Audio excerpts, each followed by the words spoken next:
Dobro večer. Samo da se kratko predstavim, ja sam Rajko Pavić, inženjer agronomije, poljoprivrede, bavim se već godinama zaštitom, odnosno etikom okoliša, prehranom i zdravim životom.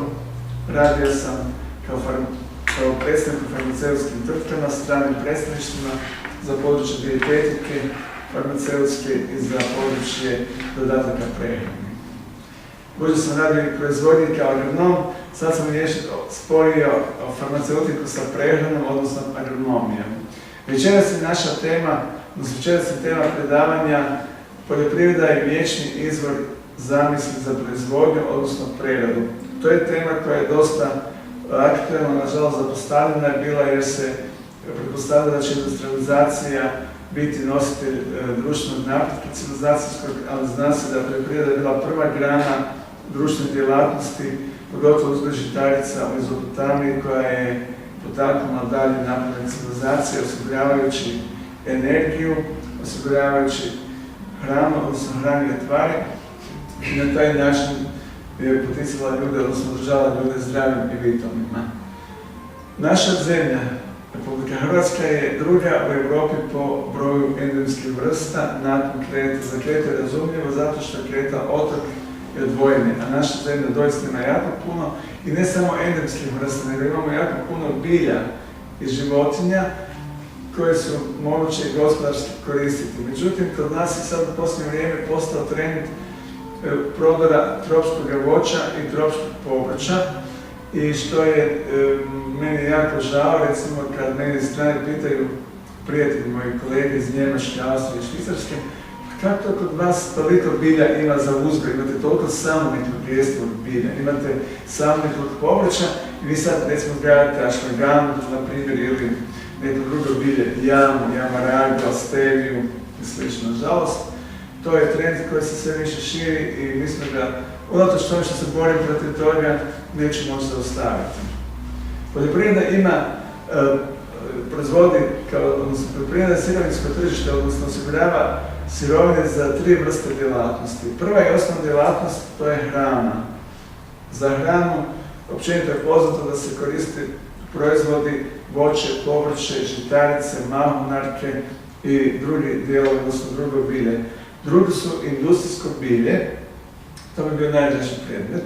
Industrijsko bilje, tu spadaju sve ono bilje koje se koristi u bilo kojoj industriji, znači to od proizvodnje biogoriva, tekstila, tehničkih ulja, možda čak i neki recimo drugi za proizvodnju plastičnih masa kao što se koristila soja, svoje dobno dosta. To su znači isključivo industrijsko bilje i imamo ratarske kulture, odnosno imamo trajne nasade koji mogu koristiti recimo kao trešnja, osim kao ciljanu proizvodnju za proizvodnju ploda. Koristi se i drvo za proizvodnju visoko kvalitetnog i lijepog namještaja. To je znači osnovna podjela namjene ciljane proizvodnje i korištenje sirovina. Hrvatska ima odlične mogućnosti, nažalost, koje nisu dovoljno iskorištene za proizvodnju sirovine na osnovi drveća. Kod mene u mom selu, Sveti Petar Orehovec, imao sam sreću da je uz moju ogradu čovjek uzgajao konje. Prekrasno, to je lijepo, sjedim za dvorište i uživam sa 50 konja i negdje 20 četvrti.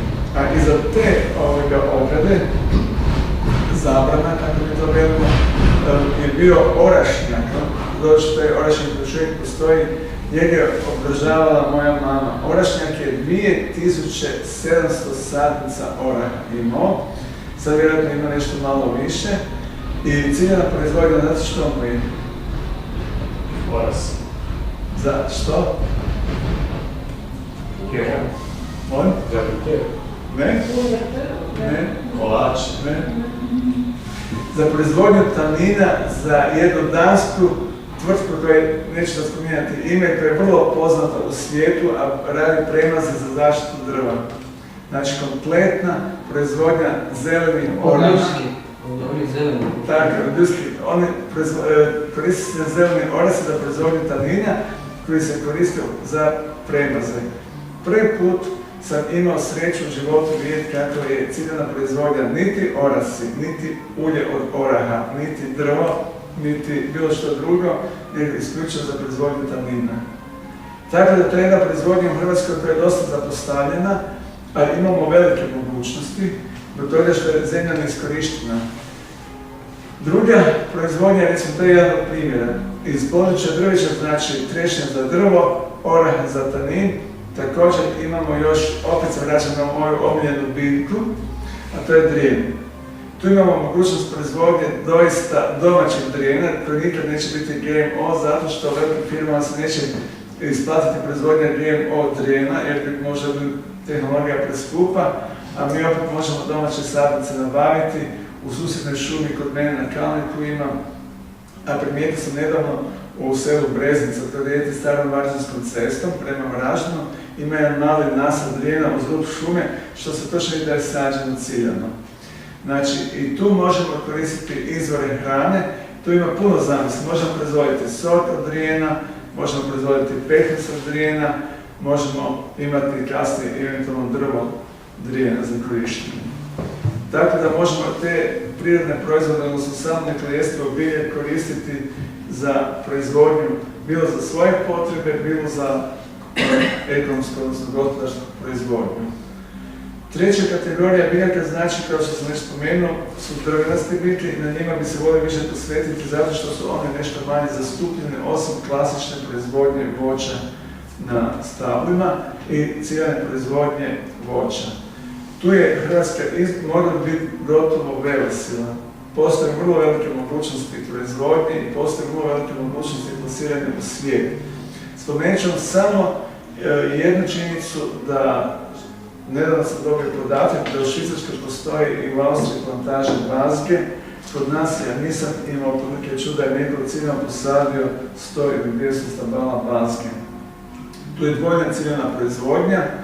Prva proizvodnja je proizvodnja cvijeća za proizvodnju soka, znači, a druga proizvodnja je proizvodnja pekmeza ili soka od bobica. Također se može proizvesti i antocijan kao bojilo. Nažalost, evo, i tu mogućnost postoji u Hrvatskoj, ali nigdje do sad nisam čuo da neko ide posaditi bazgu. I još treća mogućnost na bazgi postoji, a to je uzgoj jedne gljive, koja je vrlo omiljena i koja, neću reći parazitira, ali recimo ljepše zvuči, živi na bazgi, to je judino uho. Ona se koristi mjesec do 2 mjeseca u sezoni, kad je njezina sezona, ne razara do bazgu da bi moglo deblo biti uništeno, znači deblo živi jedno određeno vrijeme i judino uho je također traženo. Za njega postoje naznake u istraživanjima da snizuje kolesterol, da potiče cirkulaciju krvi i da djeluje blago na rad srca, odnosno afrodizijački. Prvenstveno naznake da smanjuje masnoću krvi, što je vrlo zanimljivo. Može se koristiti svježe za salatu, a može se pripremati za kiseljenje. Znači još jedno judino uho na bazgi. Usadite bazgu, inficirati, odnosno inokulirati, ucijepiti cijeli judinog uha. Imamo 3 proizvodnje na jednom stablu, na jednoj površini. I to su ideje, recimo, koje kod nas, ja nisam nikad imao prilike vidjeti niti čuti. Evo, moj prijatelj jedan razmišlja o tome da bi osnovao jednu plantažu bazge koju bi kasnije ucijepio judino uho i da par godina koristi i tu gljivu. Jer dok još nema cvijeta, nema ploda, za to vrijeme već judino uho dolazi za berbu. Znači mora se brati mlado, kvalitetna gljiva i dospijeva već u proljeće za berbu. Tako da i to postoji jedan mogućnost. Zašto koristiti strane gljive, azijske ili neke druge, kad mi imamo lijepu našu gljivu koja također ima povoljan učinak na naš organizam. Sljedeće drvo koje bi također savjetovao da se uzgaja više, a to je rogač. Rogača u svijetu sve više treba. Osim konditorske, odnosno proizvodnje slastica, znači slastičarskih proizvoda, ima još jedan dobar učinak, a to je snizuje razinu šećera u krvi. Prošle godine sam radio kao savjetnik u jednoj tvrtki gdje sam dobio cijeli niz podataka o rogaču i da navodno da je gotovo dokazano da snizuje razinu šećera u krvi kao što snizuje i vodopin korijen, odnosno korijen cikorije ili popularno zvana bivkač kad sam bio mali. i to dan danas popiti kao i cikorije. Znači, rogač ima svoju budućnost, nije dovoljno iskorišten. Vegetacijski je možda malo složenija proizvodnja, mu treba godinu dana, eventualno 2 da se zori, ali kad se jedan puta počne proizvodnja, dalje može biti kontinuirano. Često pitaju zašto sam sklon stablašicama, a ne zeljastom bilju. Zato što kod stablašica je klasična proizvodnja često prisutna i od toga se ne odvajaju. Svijet postaje sve više jedno veliko globalno selo i tu je konkurencija sve žešća. I da bi mogli opstati kao poljoprivredna velesila, moramo tražiti nove proizvode, nove mogućnosti proizvodnje i nove kulture. Sad ću spomenuti i zeljasto bilje. Od zeljastog bilja najvažnije je jedno bilje, a to je, odnosno jedna vrsta bilja, to su samne pojestivo bilje, koje Hrvatska doista obiluje i to puno. Prvenstveno se odnosi to na začine koje rastu na kontinentu i na aromatično bilje koje raste na moru. Imamo sreću da imamo više klimatskih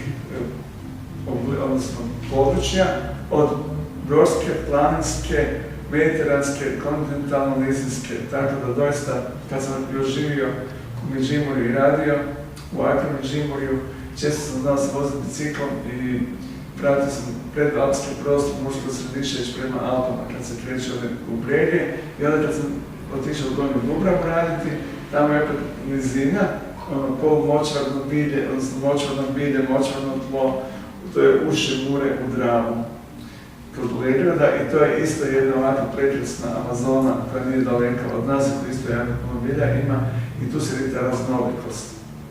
I jedno što moramo paziti, a to je da ne smijemo brati zaštićeno bilje.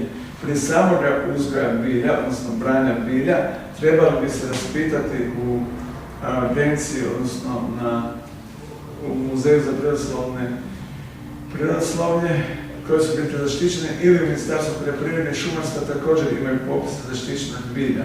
Međutim, tu je prilika druga.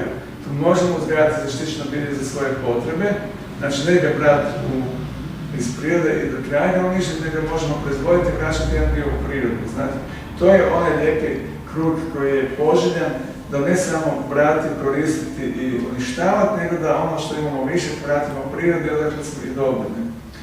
Jedna od najosnovnijih biljaka koju bi svakako savjetovao uzgajati, ako ikako imate negdje mogućnosti na obroncima, na brežuljcima ili negdje u gori, to je arnika montana ili brčanka. Arnika je izuzetno zahvalna biljka, vrlo je korisna. Ja sam koristio nedavno sa uljem od cvijeta ljiljana Svetog Antuna, ili to je bijeli ljilan, jer ima i grančica, jedna vrsta ljiljana koja je ružičasto narančasto, sad više narančasti ljilan, sad cvate, ili dosta cvate, a ne zbog lukovice, zanimljiva je lukovica jestiva, to je narančasto ljiljana. Znači da, to bi savjetovalo zato što arnika je zaštićena biljka, ali je izuzetno kvalitetna, vrlo je dobra i u toj kombinaciji, znači sa ovim uljem bijelog ljiljana, može cvijet koristiti i onda se mažu rane. Sjećaš? Sjećam se. Da. Imao sam dosta, u životu sam često imao rane jer se tako dešava i posebno kada se bavim često mi se to može dogoditi. I evo, zacijelio sam nemam ni oštrek. Jedno zgodno sam imao prometnu nesreću kad sam vozio motor, bio sam kompletno oguljena, lice sam imao dlan, lakat i lijevu stranu i vidio ništa. Zato što se koža brže obnavlja i za bijeli liljan je dokazano. Moja baka često, moji djedi uvijek su bili rudari i oni su često imali ozljede površinske, male i velike i ona mi je prvi put to spomenula ulje bijelog liljana, cvijeta, u kombinaciji recimo dobro, ona je tu stavila matičnjak radi boli i nevena namakala u ulju, a arnika je jako dobro. Znači možemo uzgajati samo neplodiv bilje i ono čak koje je zaštićeno kao lincura, ali uzgajati, ne brati. Jer najčešće ljudi idu brati i onda naprave od lincure encijano, joj, super. Ne, nije. A sam zbroj, nisu. Prema tome štitio se prirode, jer lincura je zaštićena. Znači možemo uzgajati, imamo tržište u svijetu, sigurno ako bi sustavno na tome radili i novac je dobro osiguran.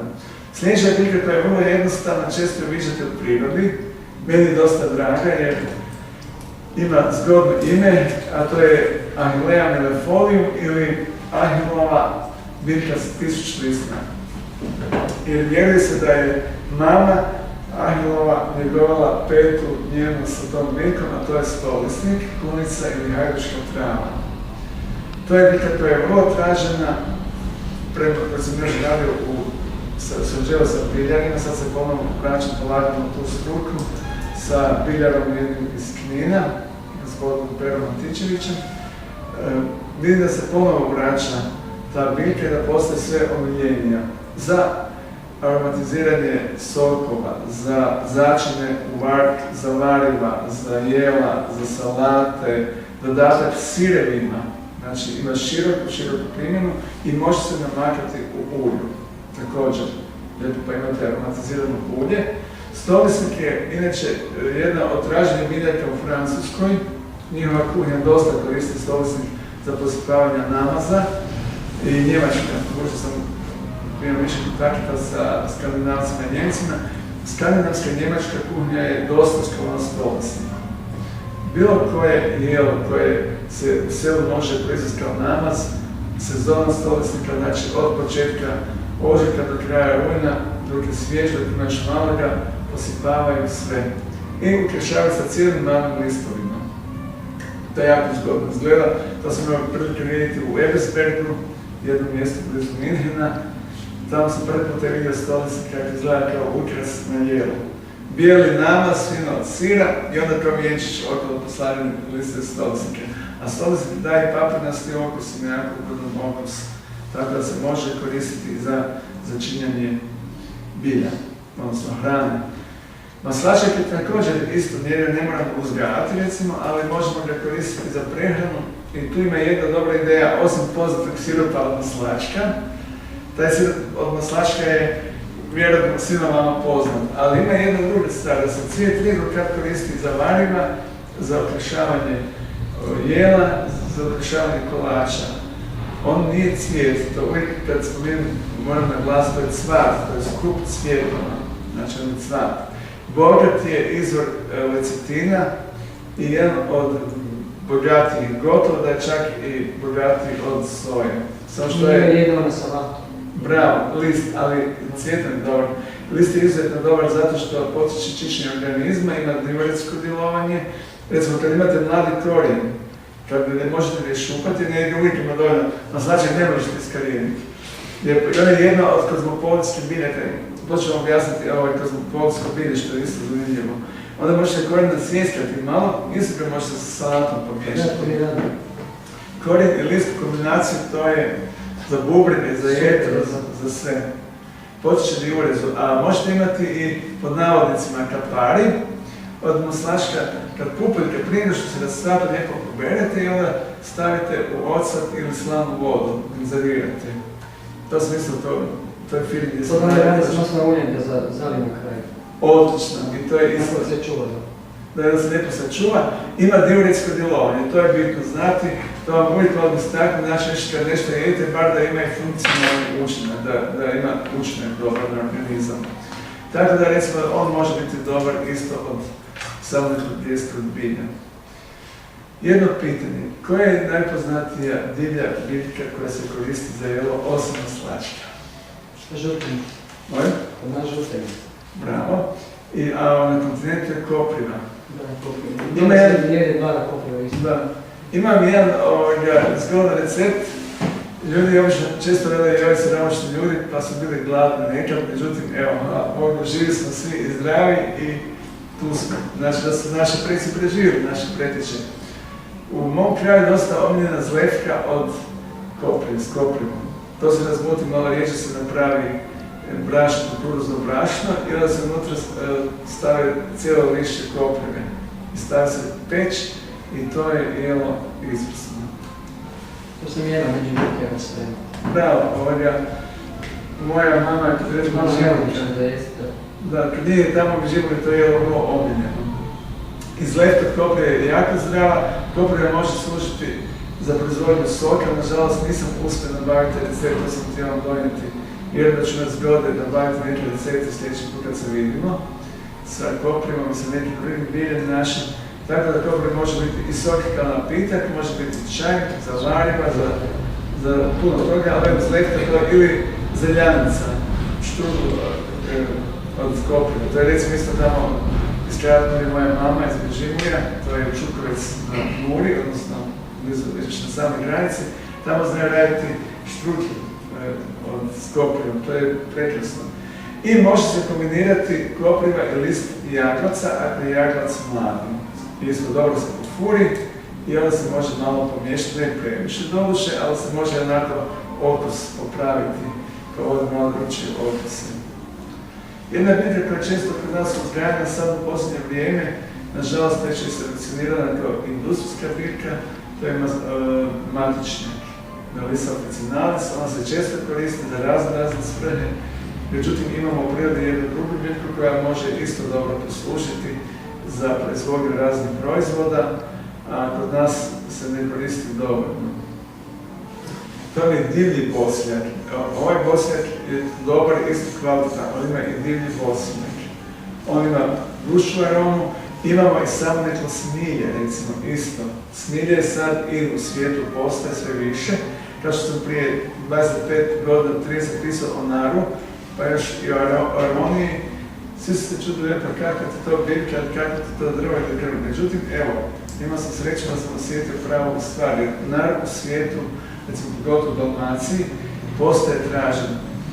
Posljednje radno mjesto koje sam radio u farmaceutskoj branši, nego što sam više u branše, bila je jedna kanadska tvrtka koja je, odnosno američka tvrtka koja je proizvodila dezodorane za tijelo, kreme za lice i druge proizvode od nara. Znači, i nar je također zanimljiva biljka gdje se može uzgajati, kao što i smilje, sve traženije i mislim da će smilje biti vrlo brzo traženo u svijetu i kao sirovina i kao gotov proizvod. Od smilja se proizvode sapuni, mirisi, dezinfekcijska sredstva, čak se može koristiti i u farmaceutike, tako da se ima jednu široku primjenu. Nažalost, kod nas još uvijek bilje nije dovoljno iskorišteno. Od grmolike biljaka koje u svijetu postaje sve traženije, gdje isto imamo mogućnosti proizvodnje što vjerujem da će netko prepoznati, to je glog. Znači, ono smo razgovarali prošli puta o glogu. Druge, naša domaća brnistra. Isto kao sam još jednom predavanju spomenuo, zašto bi Filipinci imali najpoznatije užad u svijetu od Manila konoplje. Kad mi imamo lijepu našu brnistru koja je bila i na engleskim brodima, španskim, portugalskim i svugdje i bila je izuzetno žilava. Čuo sam da navodno već sad postoje i projekti, vjerujem da čak i su počeli proizvodnje brnistre, da se tehnologija usavršila, da se kraće mora namakati, da je brža proizvodnja i da će brnistra uskoro početi ponovno osvajati svijet. To je jedna ovako dobra ideja i to je, mislim da to bio fakultet za tekstilnu tehnologiju koji je u Baruna Filipovića. To bi baš nedavno jedan kolega rekao, agronom, da je negdje na nekakvom skupu bio ili je čuo negdje da brnistra ponovo počinje biti i, znači, odnosno tražena i da ćemo imati uskoro užad brnistre. Što me jako veseli, što je dokaz da doista imamo velike mogućnosti za proizvodnju koje su dopostavljene. Imamo jako puno napuštene zemlje i tu zemlju također bi trebali iskoristiti, ako ništa drugo, prvo da vidimo što na njoj raste i onda pokušati ono što je dominantno, može se iskoristiti, možemo na njoj uzgajati to naše samoneko bilje i jednom kvalitetnom pričom, napisano nekoliko stotinjak nešto promidžbenih članaka po narudžbi za razne proizvode iz kategorije prehrane i dijetetike i mogu vam reći da je to jako bitno kad znamo što imamo, gdje raste, ko je to uzgojio i nakon svega toga obličiti čemu to sve služi i kako možemo koristiti. Imao sam jedan projekt sa gospodinom, sa pčelarom iz Karlovca, gospodin Franjo Capan, čovjek koji ima doista vrhunske kvalitetne medove kao i drugi pčelari, ali budući sam s njim bio u suradnji, još uvijek surađen povremeno. On je proizveo proizvod koji je izuzetno zanimljiv. malo je skuplji od ostale vrste meda, ali to je dorađeni med. To je znači slučajevina. Radi se o kombinaciji meda i jednog povrća. Znate koje? Cikle. Lijepo se obuli cikla i staje se pred košnicu. I kad pčele idu u košnicu, sjednu na ciklu, povuku sok i onda se sok fino namoči i veže za med, na šećer. Tako, i crnu boju. I sva hranjiva iz cikle ostaju u medu. I onda lijepo se one vrate svoj med. Željezo. Da, željezo. Tako. Ima blago alkalizirajuće djelovanje, ima i pigment turburin, crvenilo znači, ima puno toga, ima mangana, ima i vitamine. Dobro, ne čišće jetre nego i med. Da. To je med koji su zima, nešto je skupiti zato što treba veća količina cikla, da se proizvala jedna mala količina meda, nažalost, ali je prednost ta što je izuzetno zdrav. Kad sam vidio taj proizvod, zaljubio sam se odmah u njega. Međutim, nisam saznao, nisam sad jedan ili dva proizvođača u Hrvatskoj samo proizvode taj med, tu vrstu meda. Sad to nije med, toliko dobro dorađeni med. I sad treba osigurati dovoljne količine cikla kako bi pčele mogle jednostavno se to popiti i u košnici vratiti u sačme. Mislim da je osjećam da bi taj proizvod mogao biti zanimljiv i za naše tržište i za vanjsko tržište, jer van se sve više poštuju i ljudi vole takve vrste proizvoda, što je isto zanimljivo. Evo, to je jedna od ideja, jer proizvodnja, kod sam vidio, nije prisutna na našem tržištu u dovoljnoj mjeri te vrste meda, odnosno tog dorađenog meda sa ciklom.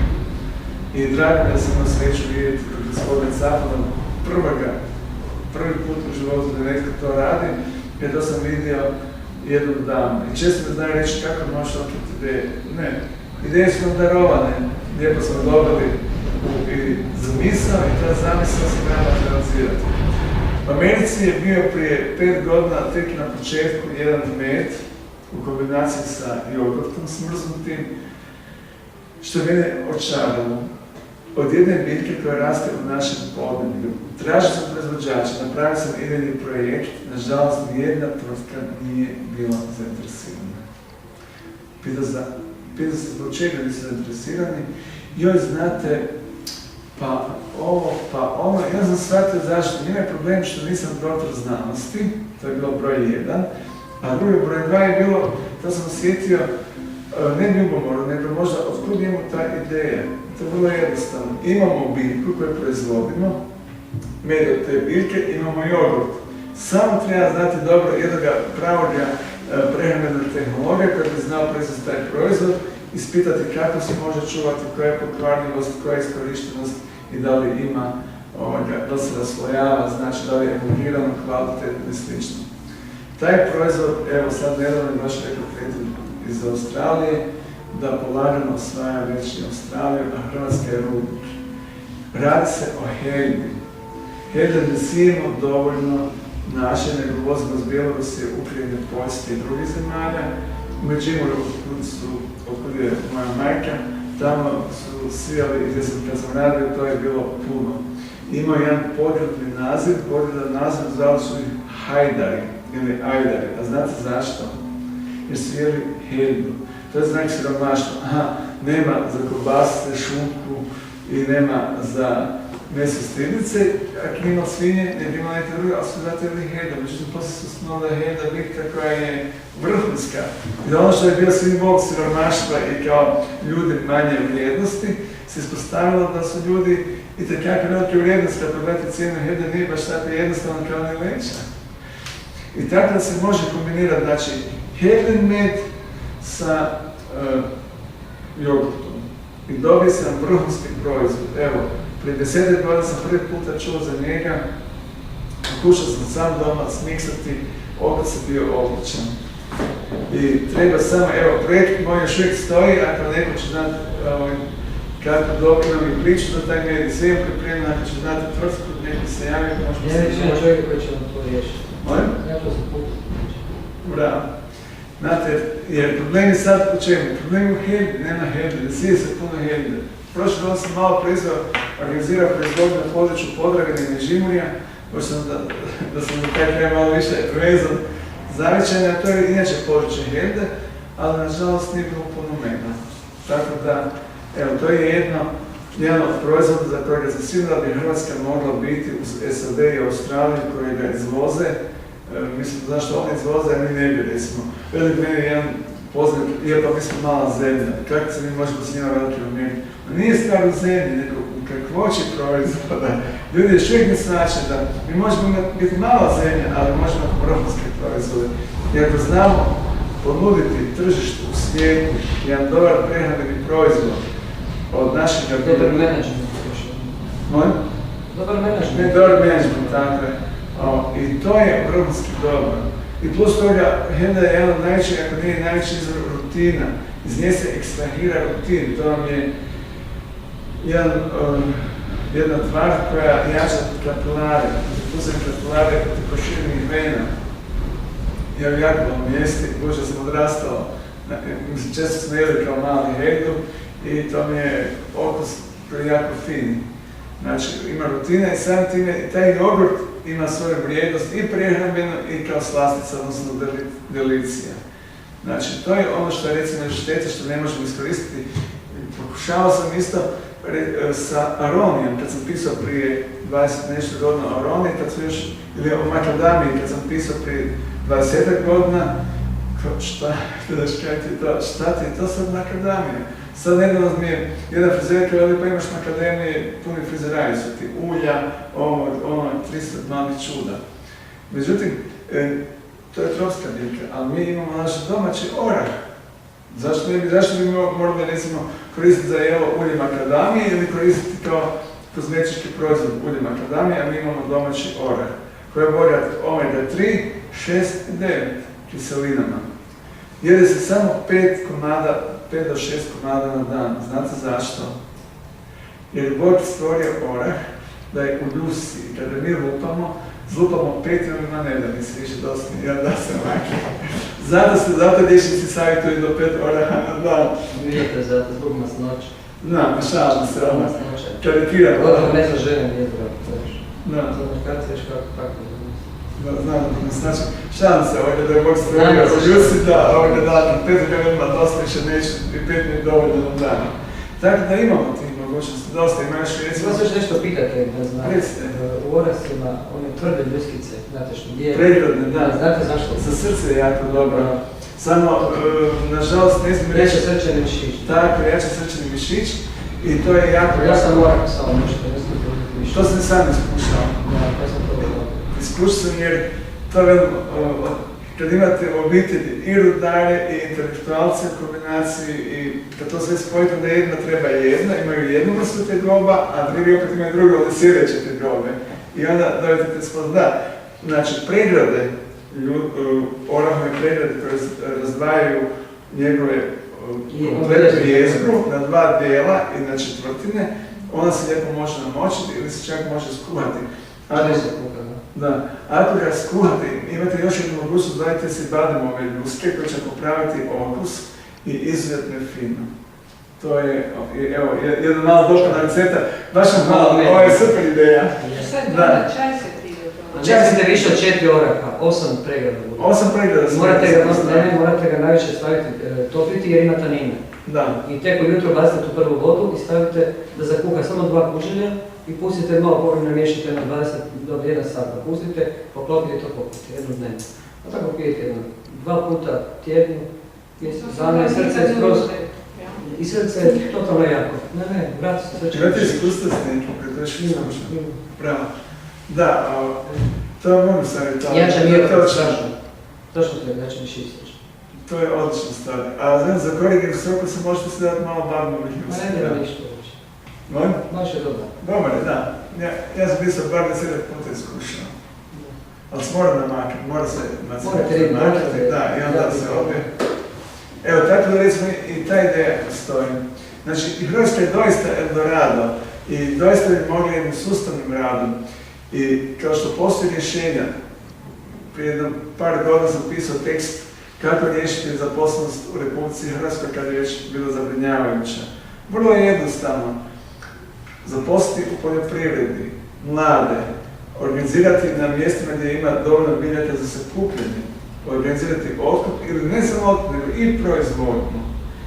Mladi koji čekaju, znači njihovo egzistencijalno vrijeme je iskorišteno, nije propalo. Druga stvar, otvaram se za nove zamisli, dobivate nove stvaralačke zamisli u svojoj struci. Možete, dođete doma. Najbolja djela sam pisao na svom balkonu kad sam bio još kod roditelja živio, pa sam dobrog rada ili u šumi, ili na vrtu, ili u spotu kad sam nekad znao čistiti i krčiti. Nema bolje stvari. Vjerujem da bi kad bi se mladi htjeli zaposliti, bilo kao sezonci, bilo kao za privremeno korištenje svojeg egzistencijalnog vremena, gotovo da sam siguran da bi se stvari počele mijenjati. Treba samo stvoriti jednu energiju, jednu pozitivnu masu koja će se pokrenuti, a to je poljoprivreda idealno područje rada. I agresivno, odnosno jednu dinamičan razvoj poljoprivrede koja u našoj zemlji još nije dobro iskorištena, imamo jako puno neiskorištenih površina i mogućnosti, mogli bi doista pokrenuti zemlju i ja sam siguran za Kontrolni Banija je najbolje za to. Molim? Kontrolni Banija. Da. Tamo sam pripremljen projekt za... Ja isto pripremam veliki projekt. Odlično.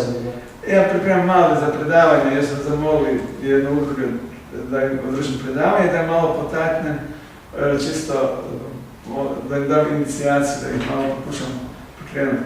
Znači to, jer zemlje imamo mogućnosti, imamo prilike, treba samo krenuti. I ne trebamo se bojati globalizacije, nekakvih velikih sustava ili organizacija ili bilo čega. Dok god smo pod uvjetno rečeno mala zemlja, ali mogućnosti su nam ogromne. Kao što veli jedan prijatelj, god kad bi sijao je na sve strane, a malo Boga u Hrvatskoj je dobro zasijao. Znači, molim? Da. I zato trebamo biti složni, trebamo razmišljati na taj način, da nije poljoprivreda zanimanje niže, da se njome bavi ljudi niže vrijednosti ili ljudi koji ne znaju gospodariti, pa im treba neko ko će pomoći. Ne, svi možemo raditi. Tako to je jedna dobra ideja da se poljoprivreda iskoristi za možda jednu vrstu čak i agrokološke metode, da se laganim radom, meni često znaju nazivati i ove komune, odnosno ne komune, nego zajednice u stvari, zajednice ovisnika. Jako često me nazovu i pitaju što vi mislite o tome, da li bi to bilo dobro. Ako znam da možda ne budu uskladiti klimatski nije prilagođeno, možda pedološki, možda sastav plan nije dobar, ali samo naprijed. I nikad neće reći, nemojte, znate, to nije za vas. Ne, kako ljudima treba dati priliku, jer oni su spremni, nemaju ili imaju znanja ili imaju volje, a nemaju znanja, znači u bilo kojoj kombinaciji. Ali trebate im reći, to se može, dođete tamo i oni, ja sam ne režem od radosti, kako mi to zbudi, i oni su toliko zahvalni, ali to otvara misao. Dobiva se osjećaj osobne vrijednosti, dobiva se osjećaj samopoštovanja raste, to je isto bitno. Bitno je zajedništvo. Moje potvrdu dobije bitnost, znači se sjećaju bez veze. Baš tako, i tu je poljoprivreda, znači, zato to samo neke obilje, imamo tisuće zamisli. Recimo, u poljoprivredi kao sekundarne sirovine, kao tehnološki otpad, koristi se kod nas kukuruzinac. Pleli su lodožare, cekljane, tordrovne pletene. Znači, lodožare su pleli su razne posljedice za kruh. Isto, znači tu se možemo koristiti kao tehnološki otpad, imamo puno stvari. Briketirati, pelete raditi od kore na pilanama, to je visoka energetska vrijednost. Lijepo, i to je spada i u drvni, znači ono područje prevedem da mogu više drva malo sad poticati, jer se shvata da tu imamo dosta mogućnosti kao i mljekarske industrije sa ovim medom od Helde i u kombinaciji s jogurtom. Zašto bi, recimo, Australija i Amerika bili dobri proizvođači? Mi možemo biti još bolji. Kvalitetna priča, lijepo ime, dobar dizajn, a što je najvažnije, vrhunski učinkovit proizvod i niko nam ne može biti ravno. Ono što bih jedanput spomenuo, zašto je armenska marelica najbolja na svijetu, a nije sirijska, iako je Sirija domovina. Ili kad spomenem Armenija, prva asocijacija ljudima, znate koja je? Charles Aznavour i marelica. Zato što nije naša najbolja, a nije zato najbolja jer se nismo dovoljno posvetili marketingu i svemu ostalom. Znači, u stvari, taj ustroj unutarnja komunikacija nam treba biti bolja da bi zajedno mogli nastupiti prema van. Meni to je lijepo, zadivljam se kad dođem u inozemstvo, još kad sam imao predavanje u Berlinu, to mi isto jako oduševljavalo kad su oni svoje iskustva iznosili. Poljoprivrednik ne mora znati puno o menadžmentu. On veli, imam ili rođaka, brata, sestru, tatu, mamu, vojanka, strica, bilo toga, to će mi pomoći. I zajedno činimo jednu malu zajednicu. Nekad smo živjeli u Međimurju tamo i krenuli smo iz škole na Kameniku, obiteljske zadruge, ne znam ste kada čuli za to, su vam 3-4 obitelji bili u istom domaćinstvu i točno se zna glava obitelji, odnosno otac obitelji bio onaj koji organizirao, a drugi su imali svoje područje rada. Došli nisu možda bili funkcionalni, ponekad je to bilo i nesuglasica, ali bilo dobro. Znači, samo ta unutarnja komunikacija jače učvrstiti i mislim da ne moramo se bojati niti prodara stranih firmi koje bi nas mogli potisnuti svojim proizvodima ili što je još gore, postoji vrlo velika mogućnost, ono što sam spomenuo na predavanju hrana nije oružje, da ćemo se pretvoriti u jeftino sirovinsko tržište. To se bojim, to me straha, ali mislim da to lagano klizimo, da koliko god imamo kvalitetne proizvode, ne računajući ovo tropsko voće, povrće i neke druge kulture, nego isključivo naše, da će početi dolaziti razmišljajući te tvrtke ili multinacionalne kompanije, to je obično sirovina, željni su posla, nemam i u posla, znači mi njima reći, možete proizvoditi, mi ćemo prerađivati, odlično, a zašto ne bi mi? Mi smo i pametni, i vrijedni, i sposobni, imamo visoko kvalitetan obrazovan kadar, znači treba samo shvatiti da smo kao celina, kao zajednica moramo biti vezani i kao obitelj i etično za svoju domovinu, za svoj dom i tek kad shvatimo da možemo kao celina, nažalost, djeluje utopijski, ali sam imam prioritet. Nije to utopija. Jer kao zemlja, kao celina možemo funkcionirati jer smo mali i tu je velika mogućnost. To je ono što je rekao moj otac. U jednom kubnom centimetru bakra jedan slobodni elektron nije ništa, ali 3 milijarde slobodnih elektrona daje struju. Znači, svako od nas, imao sam jedan članak sam pisao baš o slobodnom elektronu, odnosno što čovjek kao jedinka u odnosu na poljoprivrede. Članak se radi o usporedbi paraleli između poljoprivrede i ponaosobnog djelovanja i zajednice kao celine koja može djelovati u suglasju, odnosno u suradnji sa pojedincima. Upravo može puno. Nažalost, razjedini smo, netko želi kapital, drugi imaju kapital, treći nemaju kapital, ovi imaju znanje, ovi nemaju znanje i tu se uvijek na ljudsko srce nikad mira nema. Nikad zadovoljno nije i tu se zato ta razjedinjenost možda disfunkcionalnost nije dobra. I vjerujem, i to je želja, da upravo ovo što sad govorim o tim prijedlozima za proizvodnju, znači to je ima puno drugih stvari. Nedavno sam imao prilike vidjeti prije par godina u Njemačkoj, kad sam bio u Minhenu, u Ebersbergu, kod grofa, odnosno kod mojeg jednog prijatelja, kako se to radi slika od sjemenja. To ste vjerojatno da je bilo davno lijepo popularno kod nas. Slika cijenike, recimo, ili kako se boje u velikim loncima bojenje platna, pamučno platno, lamino platno, od konopljinog platno i to je nešto prekrasno. Mnogi ne zna da se nekad čak proizvodilo platno i od vlakna koprive. I to su nekad znali raditi. Stari kopriv nalupati, lijepo ono kako se znamo iščešljati i dobro se miti. Tako da to, čuo sam, nažalost nisam prilike vidjeti, ali vjerujem da bi živjeli i bake stari bi možda još danas to znali kako to se radilo, nekad kombinacija kopriva i konoplja.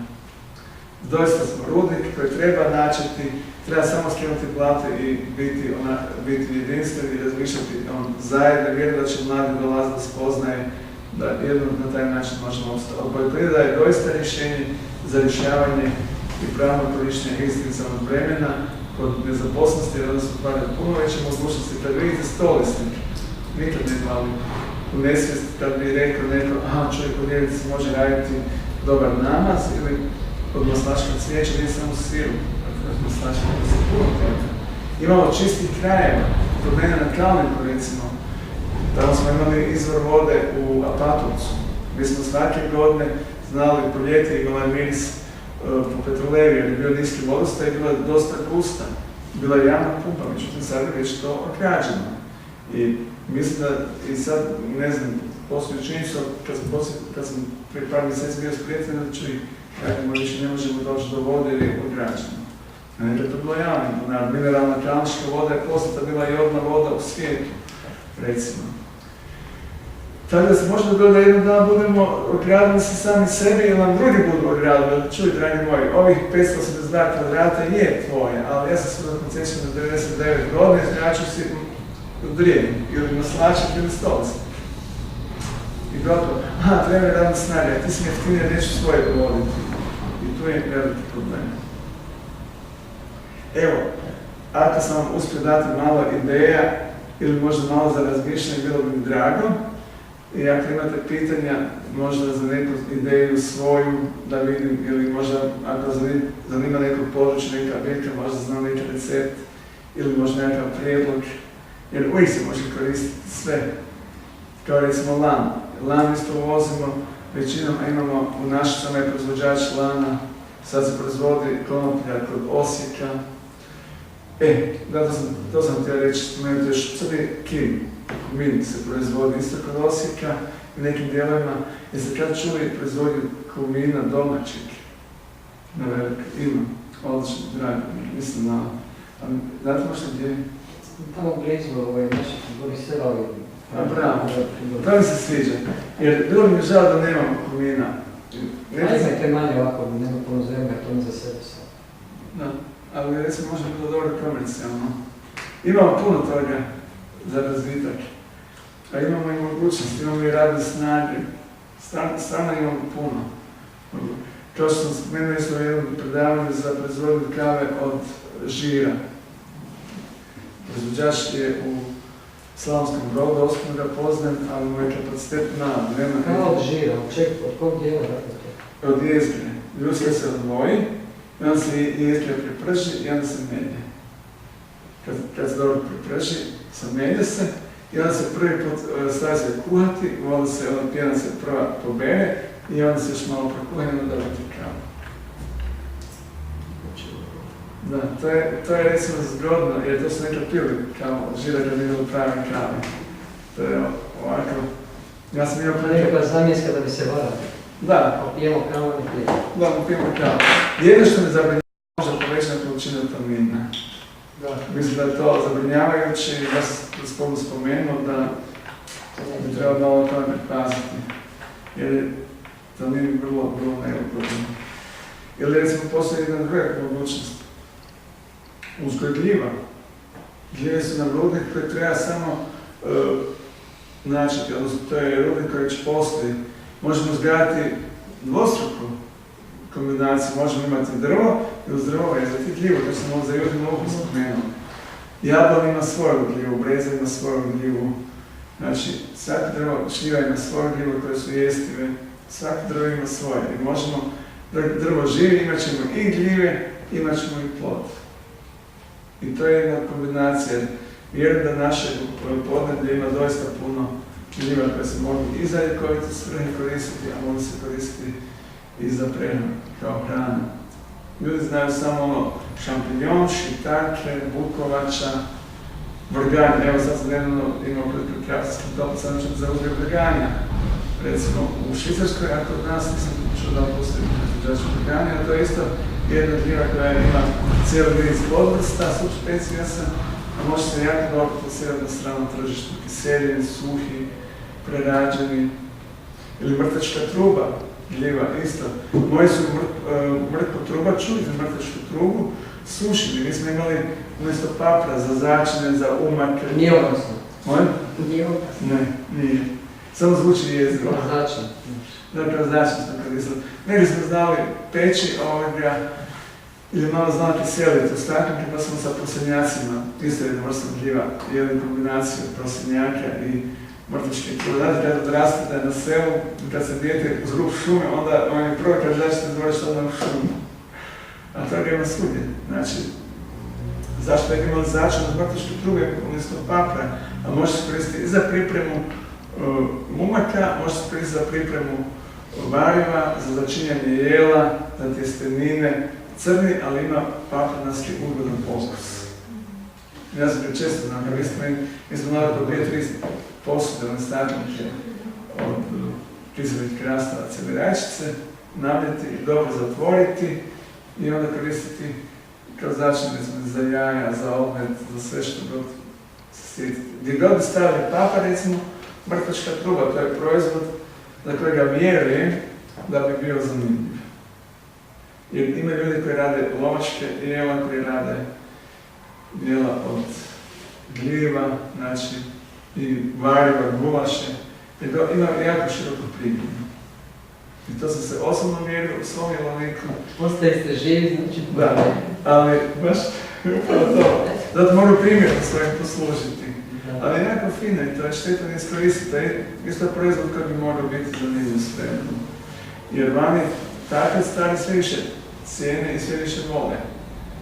Čim je neobično, čim još ime neobično, sam smjelo... Da. Tako da je to recimo gljivak za koji bi sigurno, osobno bi napisao tekst i osobno je poradio malo na promidžbi.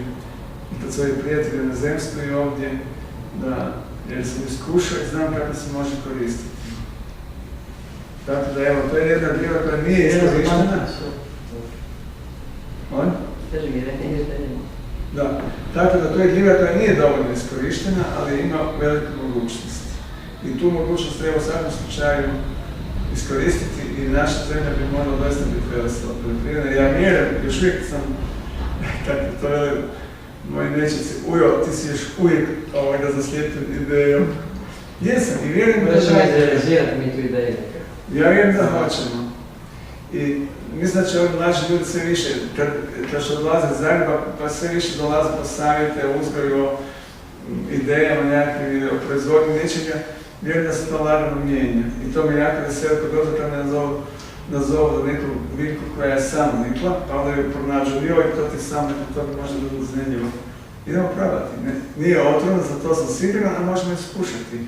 Jedno ne smijemo kiselicu isprobavati, ona je štetna, recimo ima dosta štetnih biljaka, znači tu treba biti oprezan, ali za ovo bilje za koje sam siguran da je dobro možda... Znate što ste još jednu donaciju? Ne. Sigurno znate. Crvene boje maka. Jedu ga na salatu osim crvenog lišća. Jedu ga mladi mak i jede se oko salatu. To je nervozna koja je depresivna, savršena. Sigurno. Oživljava. Ne. Bilo bi opasno gore cijet i stabilno. A sami? Da, mlada. Fenomenalno. Čisti krvotok, od nesnoće, od sve. Ovo je stvarno recept. Ko je nervozan, smira, ne treba vidjeti problema. Mak. Mak. Crveni. Ja kad sam mak sve. Krasno. To je jedna ideja. Zgodno. Nije bilo bi da travarica, zato ja znam to, inače ne znam, ali mladi to. Mislim, mlada sam odnosno na te stare babi, inače nisam mlada. Da. Nije moja generacija jako malo znaju. Ja nisam imao sreću na kraju vidjeti da sam... Sad treba... Ja sam to jela, sam nedavno jela to kad je bilo, evo lani sam to jela, ima 4-5 puta savršeno, to nam je. Super. Sad treba to iskoristiti. I treba još ovo znanje naših preteča, naših baka i ovi koji su živi, bar stariji iz sela, pokupiti što god se da. Recimo, nekad sam u ovom selu znalo koristiti isto vrhnje, kad se gore polijalo i onda su znali posipavati sa mljevim lješnicima kod nas, to je energetska bomba, ali su nekad znali zamijeniti, pa umjesto lješnika su znali mrvice krušne, sa dodatkom malo svjestanog stolisnika ili sa nevinom su znali kušavati kolače, gore sa laticama. Jer daje lijepu narančansku boju nevin, kad se onda kolače gore fino posipaju. I to je jedno ovako ugodno za oko, jer treba razmišljati i oko, ne samo jezikom. O boji, okusima, mirisima, to je nešto što je jako zgodno i to potiče i na jelo i na potrošnju. Možda sam vegetarijanac, više volim ovo biljni dio nego mesni, ali u svakom slučaju treba sve pomalo. Imate pitanja možda? Bilo bi da... Ja ću vas nazvati, budem imao pitanje. Možda. Možemo preraživati, saditi. Vrijeme, bit će mi drago. Evo, ako nemate pitanja,